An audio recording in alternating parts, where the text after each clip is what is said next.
Welcome back to Rise and Thrive with Dr. J. Nicole, and I'm your host, Dr. J. Nicole. And today we are officially opening the conversation to what I'm calling the runway to the month of love. February gets all of the attention, the roses, the dinners, the captions, the pictures. But January is where clarity lives. So before we talk about the love letters, relationships, and romance next month, we're going to slow it down and talk about discernment. Because love without discernment turns into confusion. And confusion is expensive in many ways.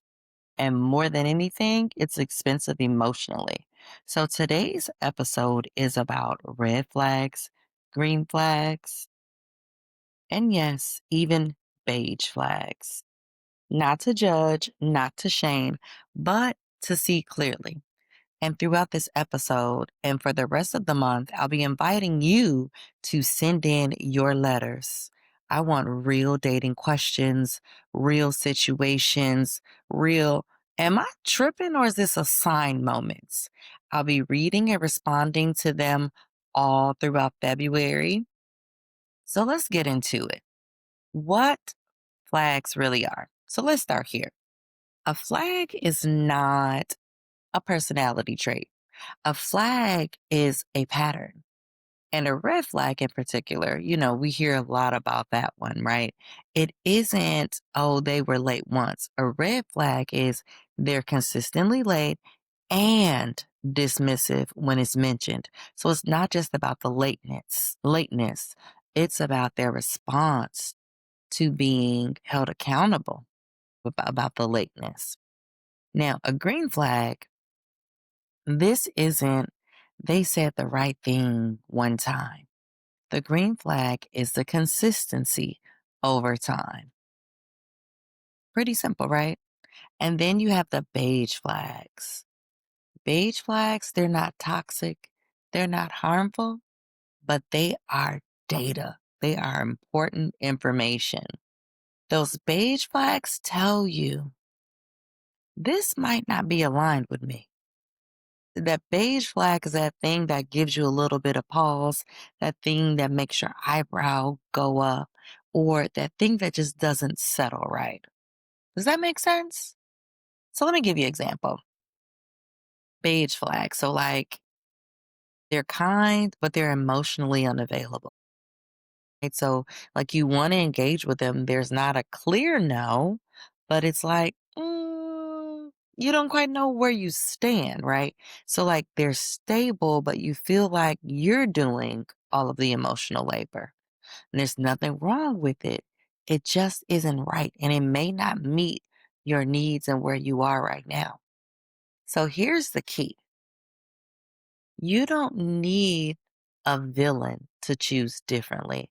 And I think a lot of times we lose a lot of our time and we invest emotionally with people who are kind, but they may not truly be available for what we desire. And there's almost like this notion like they have to be the awful person for you to not give them a chance. Or that classic, oh, well, you never know. You should give it a try, right? And then before you know it, you're locked in with this person emotionally, and you're not quite getting your needs met. Something's missing, and it's not all bad. You'll connect with them, you'll have a great time with them, but there'll be something missing. Okay, so let's shift a little bit, and we're going to talk about common red flags that sometimes we explain away. Have you ever heard anybody say, oh, they're just busy? Oh, they just, she's just a little bit guarded. They've been hurt before. That they've been hurt before, oh, baby, that got me in so much trouble, y'all. And it cost me many years of my life.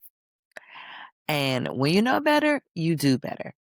And also understand these things could be very true. Just because somebody might be busy, guarded, or they've been hurt before, that doesn't disqualify them. However, the context matters and how they show up matters. Compassion matters. And patterns, they matter more. Like I said, patterns are data. People show you who they are. They also tell you who they are. Are you listening? Are you watching? And I'm not saying this to say you have to like be on guard and keep your head on swivel, but pay attention to how you feel in your body when you're with people, when you're experiencing things with people. And one of the most common modern red flags is that we get caught up in that intense chemistry. But you have to understand that intense chemistry with no follow through is really just inconsistent communication that leaves you anxious. It's big talk, small effort. They don't follow through. Or it could be avoidance disguised as independence, which makes you feel like you're asking for too much when you really just seek and desire clarity. And here's a hard truth, said gently. If someone requires constant interpretation, it usually isn't healthy. It's not, because that means that there's a lack of clarity. Now, I do also want to encourage you to ask if you're not asking for the clarity, that's different versus asking for the clarity and continuing to get vague responses, or they avoid, or they pivot, shift topic, or um, sometimes they use gestures or even affection, gifts to also throw you off. And this can, for some people, be a familiar pattern. If you've experienced inconsistency earlier in your life, whether in prior romantic relationships, dating, um, with your parents, within your friendships. And we'll talk more in part 3 of this series about attachment in dating and how, about how that shows up and how, um, yeah, and impacts the way that we date. And sometimes we repeat patterns from prior seasons of our lives without recognizing that that's what we're doing. And so we can find ourselves reliving trauma. It's different players, but it's, or different actors and actresses, but the same script. And it ends sort of in the same way. And you deserve someone where there's chemistry, where there's follow through, where there's consistency, where you feel calm, your nervous system is at ease. They talk big and the effort matches, right? Or you want them to underpromise and over deliver, if nothing else. You deserve to feel like what you're asking for isn't too much. That is just enough. And the person that's for you, they won't feel that way. And just know that peace doesn't require decoding. Okay. So now let's talk about our own flags. Yes, you got flags too. Even if you're not always the one carrying the obvious green flags, you have your own flags, because maturity is realizing I also bring patterns into relationships, right? So some self-awareness questions that'll help you. What do I excuse early that I resent later? So this is where you're going to go back and look through your own relationship data. You know what you lived through, and it's easy to make others the villain without just looking at the role that you played. They could have been a villain, but you could have also been a culprit in the situation and things not going the way that you like. So, what do I excuse early that I resent later? Now, this one is tough, y'all, because self abandonment in relationships is a real thing. So, you have to ask, where do I abandon myself to keep connection? I know that just hit for somebody. So, what does self abandonment look like? That's saying yes when you really mean no. That looks like poor boundaries or a lack of boundaries. It looks like overextending in relationship. It looks like overperforming to be loved, feeling like you have to earn love, that it has to be hard. It doesn't have to be hard. It does require commitment, because love is a choice and love is an action. So don't confuse action with it having to be hard. Okay. All right. The next self awareness question. Do I confuse intensity with intimacy? Now that's the one, right? Because a lot of people feel like, it just isn't hidden. You don't have that thing. And that's the chemistry that people are looking for. And chemistry alone is not sustainable. It's just not sustainable. I'm not saying don't look for chemistry. That's a very important thing. But you need intensity as well as intimacy. All right, this next one, and these are tough questions, I know. Do I stay longer than necessary, hoping someone will change? Let that sink in. And I want to also be clear that this is not about self blame. This is just really taking stock of yourself, your own behaviors, doing your own personal inventory and relationships so that you get what you desire. Because sometimes there are some things that you are unconsciously in agreement with that leads to some of the outcomes that you experience in relationships. So this is about just being honest with yourself. And if you can't be honest with yourself, what does that look like in relationships, right? Like, are you going to be able to be honest with them in the relationship? It's so important that you can do this work first, right? Because remember, this is the runway. We're getting you ready for February. We're getting you ready for love. And finally, growth begins when we stop asking, what did I do? And why did they do this? And start asking, why do I tolerate it? Okay. So that's what I mean. When there's a part on the other side of it, they do a thing and then you do a thing. And your thing determines what happens next. You are in control of your own reaction. And if your reaction doesn't hold someone accountable when they crossed your boundaries, if you don't express it, if there's not consequences, there's not acknowledgement of it, well, you've essentially told them it's okay for you to treat me the way you treat me.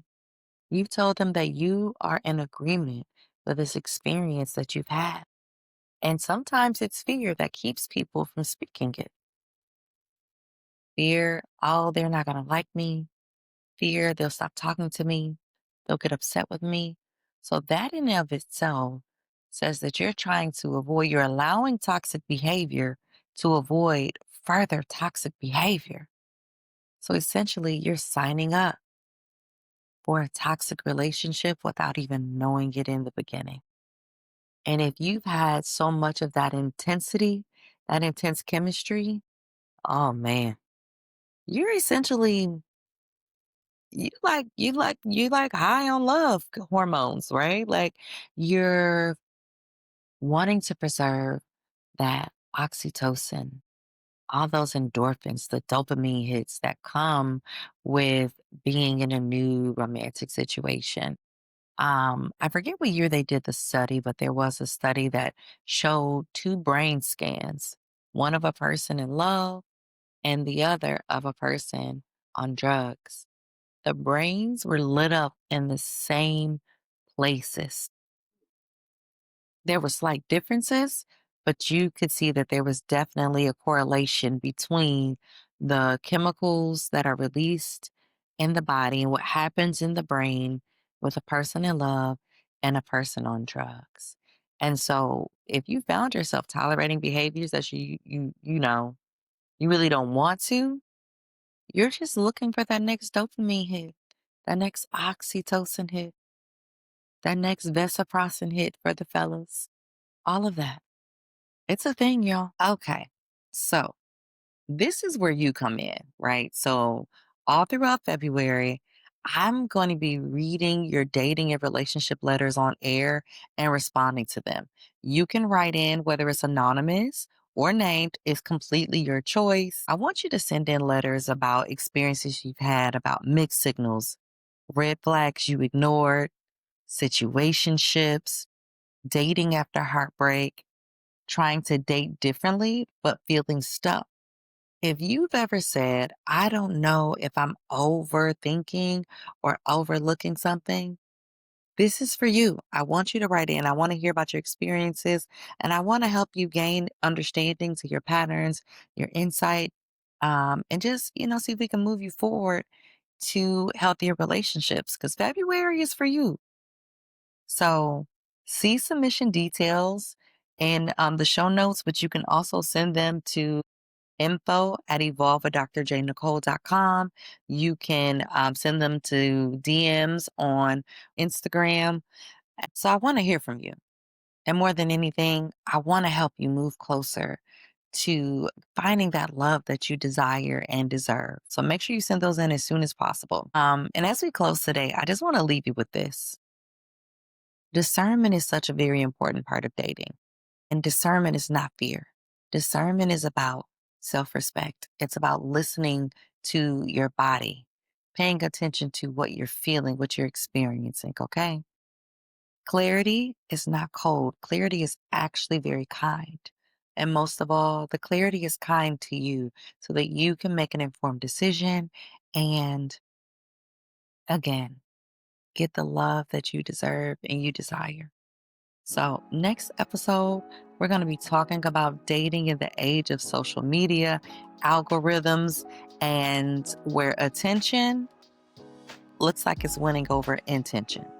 But until then, I want you to remember you are allowed to choose peace, even if it costs you chemistry. You deserve peace and chemistry. Well, thank you for tuning in for another episode of Rise and Thrive with Dr. J. Nicole. This special edition, this is called Before the Roses to get you all ready for the month of February. And I will be dropping special colors of merch. Make sure you check it out. We're going to have them in reds and pinks. I'm also going to do something very special for the month of January. In addition to the love colors, I will be releasing some special editions dedicated to the Divine Nines of the National Panhellenic Council. They will be available tomorrow, January 13th, in honor of Delta Sigma Theta Sorority Incorporated Founders Day, of which I am a proud member. Make sure you get your D9 Rise and Thrive merch. It will be available for you starting January 13th. And make sure you come back next week. And we're going to be talking about dating in the digital age. Keep rising in faith, keep thriving in purpose.